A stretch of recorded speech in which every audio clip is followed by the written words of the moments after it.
जिसे अल्लाह बुलाता है उसे कोई रोक नहीं सकता। कभी कभी इंसान सिर्फ एक ख्वाहिश लेकर चलता है और अल्लाह उस ख्वाहिश को मंजिल बना देता है।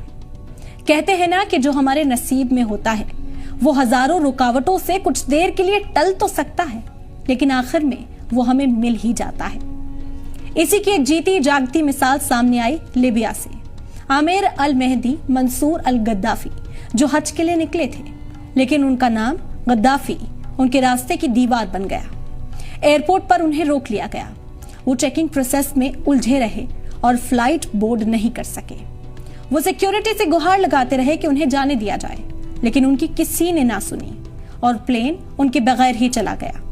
उनका दिल टूटा, आंखें भीग गईं, लेकिन यकीन बाकी था। फिर अल्लाह ने वो कर दिखाया जिसे लोग करिश्मा कह रहे हैं। वही प्लेन तकनीकी खराबी के चलते वापस लौट आया, लेकिन इस बार भी बहुत गुजारिश करने के बाद भी पायलट ने उन्हें प्लेन में चढ़ने की इजाजत नहीं दी। प्लेन फिर उनके बगैर उड़ा और दूसरी बार भी उसी तकनीकी खराबी के चलते फिर उस प्लेन को लौटना पड़ा। तो जब दूसरी बार खराबी हुई तो कैप्टन ने ही कह दिया कि मैं अब तब तक उड़ान नहीं भरूंगा जब तक आमिर हमारे साथ ना हो।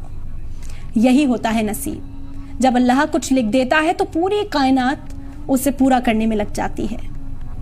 तीसरी बार वही फ्लाइट उसी आमिर के साथ मक्का रवाना हुई, क्योंकि अब वो सिर्फ एक मुसाफिर नहीं थे, वो अल्लाह के मेहमान बन चुके थे। आमिर ने बस इतना कहा, अगर हज मेरे मुकद्दर में लिखा है तो कोई ताकत मुझे रोक नहीं सकती।